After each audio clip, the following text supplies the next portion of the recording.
Good afternoon, students. I'm your BST teacher. I'm going to teach you BST. देखो, अगर हम बात करें कॉमर्स के इंट्रोडक्शन की तो हमारे पास 3 सब्जेक्ट होंगे कॉमर्स में, ठीक है। और जो मेन सब्जेक्ट होंगे, पहला तो होगा आपका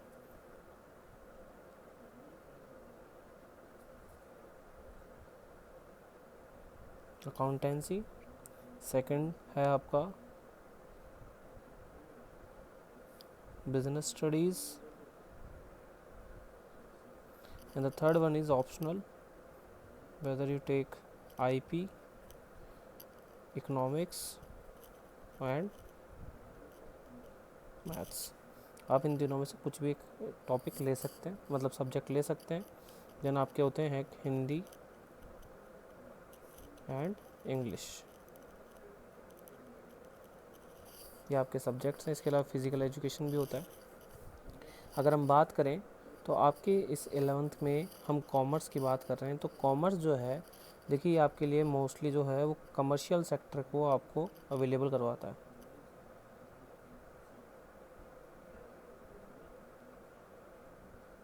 ठीक है। ये आपके कमर्शियल सेक्टर में हेल्प करेगा। मेनली जो है इसमें आपके लिए क्या क्या करियर ऑप्शंस हैं, देखिए लाइक आप इसमें CA कर सकते हैं, आप इसमें जिसको हम कहते हैं चार्टर्ड अकाउंटेंट। इसके अलावा आप इसमें CS कर सकते हैं, कंपनी सेक्रेटरी का कोर्स है, MBA कर सकते हैं, मास्टर इन बिजनेस एडमिनिस्ट्रेशन। इसके बाद आपके जॉब वगैरह पैकेज वगैरह अच्छे हो जाते हैं। देखो, बात करें तो सबसे पहले आपको 12th स्टैंडर्ड होगा, देन आपकी BCom होती है, देन आपके करियर स्टार्ट हो जाता है। लेकिन अगर उससे पहले आप बात करें तो हम कॉमर्स में क्या स्ट्रीम लें, ये सबसे बड़ी प्रॉब्लम आ जाती है हमारे सामने। तो देखो, अकाउंटेंसी BST तो आपको पढ़ना कंपलसरी है ही है। अब यहाँ पर अगर आपको BCA करना है, बैचलर इन कंप्यूटर एप्लीकेशन, ठीक है, और आपके जो सॉफ्टवेयर इंजीनियर बनना है तो आप IP लीजिए, जो कि आपको हेल्प करेगा। अगर आपको BBA करना है, MBA करना है तो इकोनॉमिक्स बेस्ट होगी, एंड BCA वगैरह करना है वही सेम, तो आपको मैथ्स वगैरह में आपकी हेल्प मिल जाएगी। साथ ही साथ में गवर्नमेंट जॉब में भी आपको हेल्प मिल जाएगी। अब देखिए, अगर हम बात करें तो कॉमर्स जो है वो आपको both government as well as private sector दोनों की अपॉर्चुनिटीज़ अवेलेबल करवाता है,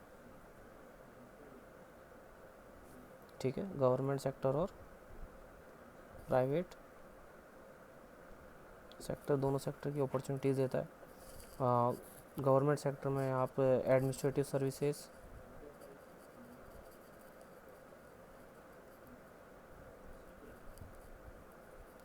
लाइक IAS, IPS, IRS, इसके लिए सबके लिए आप एलिजिबल होते हैं। IFS, इन सब के लिए आप एलिजिबल होंगे।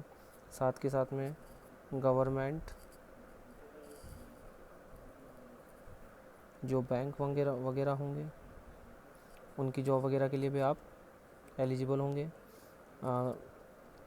थर्ड अगर हम मारें तो इंश्योरेंस सेक्टर, जो गवर्नमेंट कंपनीज़ में आ जाती है, जैसे कि LIC वगैरह, इसके लिए भी आप एलिजिबल माने जाएंगे। इसमें कई पोस्ट होती है, आप मोस्टली एजेंट के बारे में सुनते हैं, लेकिन एजेंट के अलावा एक होता है एक्चुअरी,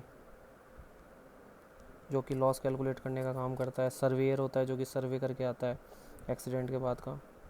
तो ये सब पोस्ट भी आपके लिए होती है, ठीक है। इसके अलावा और भी आपके लिए सेक्टर हैं। अब प्राइवेट सेक्टर की बात करें तो सबसे पहला जो सेक्टर है वो आते हैं आपके लिए प्राइवेट बैंक्स,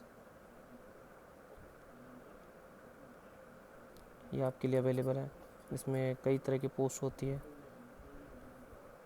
लाइक आप मैनेजर की पोस्ट के लिए अप्लाई कर सकते हैं, सेल्स की पोस्ट के लिए अप्लाई कर सकते हैं, HR की पोस्ट के लिए आप अप्लाई कर सकते हैं, ठीक है। इन सब के लिए पोस्ट के लिए आप एलिजिबल होंगे। देखो, मेन जो है अगर हम बात करें तो बहुत सारी करियर अपॉर्चुनिटीज़ अवेलेबल है आपके लिए। साथ के साथ में रिटेल इंडस्ट्री की हम बात करें, रिटेल इंडस्ट्री आप लोग जानते होंगे, नहीं जानते तो हम बताएं कि कस्टमर तक जो सामान पहुंचाता है वो होती है हमारी रिटेल इंडस्ट्री। और ये रिटेल इंडस्ट्री जो है ये कस्टमर को जाएगा, हमारे आसपास फुटवेयर की शॉप है, ग्रोसरी स्टोर है, तो इन सब को रिटेल इंडस्ट्री अवेलेबल करवाती है। तो इसमें भी हम बिज़नेस स्टार्ट करके, हम ये नहीं करें कि आपको रिटेल स्टोर पर काम करना है, वहाँ बिज़नेस स्टार्ट करके भी आप आगे लेकर जा सकते हैं। देखो, कॉमर्स जो है ना, मेन जो है वो अपना प्राइवेट सेक्टर में, कमर्शियल सेक्टर में ज़्यादा इंपॉर्टेंस देता है। इसके अलावा आप लोग और क्या कर सकते हैं, आप लोग लैंग्वेज वगैरह BCA सीख के भी सॉफ्टवेयर इंजीनियरिंग का कोर्स भी करके अपनी कोई चाहे तो खुद की फर्म भी खोल सकते हैं, और चाहें तो आप खुद की कहीं जॉब भी कर सकते हैं। और इसके अलावा होटल मैनेजमेंट कोर्स होता है, आपने नाम सुना होगा, ये जॉब भी आपके लिए अवेलेबल है। ठीक है, इसके अलावा टूरिज़्म इंडस्ट्री, बोला सर टूरिज़्म इंडस्ट्री में क्या जॉब है, इसमें तो गाइड की होती है, नहीं। आजकल एक होटल मैनेजमेंट के अलावा टूरिज़्म इंडस्ट्री में लाइक आपने देखा होगा मेक माई ट्रिप वगैरह, ये सब है, ये सब भी कॉमर्स का ही पार्ट है। देखो कॉमर्स का सिंपल मतलब ये है कि आपके ट्रेड को, मतलब आपके प्रोड्यूस गुड्स को कस्टमर तक अवेलेबल कराना, उसके लिए ट्रांसपोर्टेशन, इसके अलावा देखो ट्रांसपोर्टेशन इंडस्ट्री,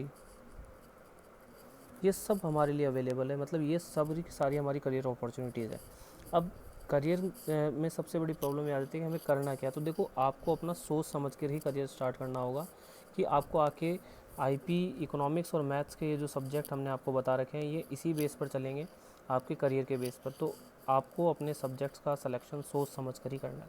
अगर अब हम बात करें हमारे सब्जेक्ट की, बिज़नेस स्टडीज़ की,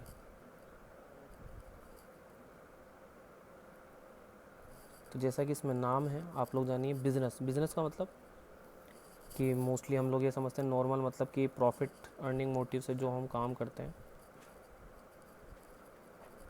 उससे हम क्या कहते हैं, बिज़नेस। लेकिन नहीं है, बिज़नेस का मतलब है कि एक ऐसी लीगल एक्टिविटी जो रेगुलर बेसिस पर रन की जाती है प्रॉफिट अर्निंग मोटिव से, उसे हम क्या कहेंगे, बिज़नेस।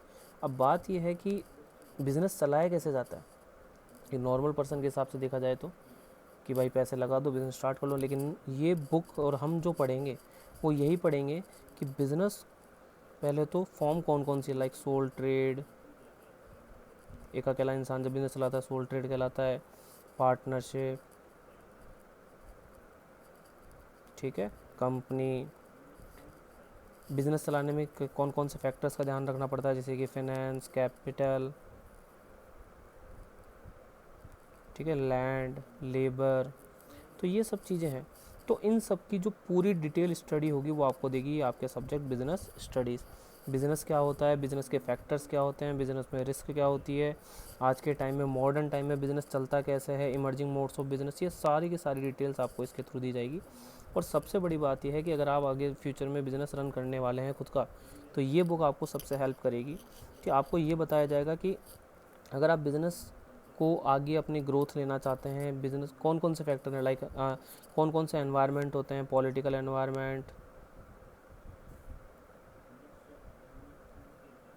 सोशल एनवायरनमेंट, ठीक है, लीगल एनवायरनमेंट, ये सारी सारी चीज़ें हैं। आपको ये सब चीज़ों के बारे में ध्यान से देना है कि ये सब चीज़ें ही है जो कि आपको एक बिज़नेस में इफ़ेक्ट करती है।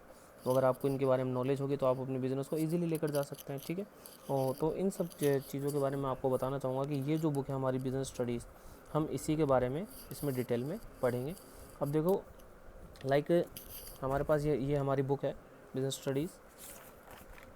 अब इसमें देखिए ये हमारे एक कुछ इंडेक्स की अगर हम बात करें तो फाउंडेशन ऑफ बिज़नेस, बिज़नेस का फाउंडेशन मतलब बेसिक बिज़नेस आखिर है क्या, ठीक है। अगर हम बात करें तो नेचर एंड पर्पस की बात की गई है कि कैसे स्टार्ट हुआ बिज़नेस, कितने तरह की एक्टिविटीज़ वगैरह होती है, सब बताया जाएगा। Forms of business organisations, private, public and global organisations, business services, ये सब चीज़ें के बारे में हमें बताया जा रहा है, ठीक है। और आज के टाइम में कौन से बिज़नेस चलेंगे, social responsibility of business and business ethics, की आपकी सोसाइटी के लिए क्या जिम्मेदारी बनती है बिज़नेस की, ठीक है, क्या सही है, कौन सी एक्टिविटीज़ सही होती है सोसाइटी के लिए, कौन सी गलत होती है। Business, source of business finance, भाई बिज़नेस चलाने के लिए पैसा तो चाहिए, पैसा आएगा कहाँ से, तो ये कौन कौन से सोर्सेज होंगे, शॉर्ट टर्म, लॉन्ग टर्म, ये सारा इस चैप्टर में पढ़ेंगे। स्मॉल साइज़ बिज़नेस ऑर्गेनाइजेशंस क्या होती है, इनकी लिमिट क्या होती है, क्या क्या गवर्नमेंट फंडिंग करती है। इंटरनल ट्रेड की बात कर लेते हैं हम कि कंट्री के अंदर जो डोमेस्टिक बाउंड्री के अंदर जो ट्रेड होगा वो इंटरनल ट्रेड, और जैसे डोमेस्टिक बाउंड्री क्रॉस करे वो इंटरनेशनल बिज़नेस। तो इसके क्या स्टेप्स होंगी, कौन कौन सी गवर्नमेंट परमिशंस लेनी होती है, इसकी क्या स्टेप्स होगी, क्या क्या स्टेप्स होगी, ये सारा का सारा इसमें हम पढ़ेंगे। तो कुल मिलाकर देखा जाए तो बिज़नेस का एक बेसिक इंट्रोडक्शन हमारी बुक अभी आपको अवेलेबल करवाती है। बाकी फिर भी अगर कोई डाउट रहता है करियर काउंसलिंग को लेकर या आपके कॉमर्स को लेकर तो आप लोग मुझसे पूछ सकते हैं। हमारी ये बुक रहेगी जो कि आपको बिज़नेस के बारे में पूरी डिटेल देगी। Thank you.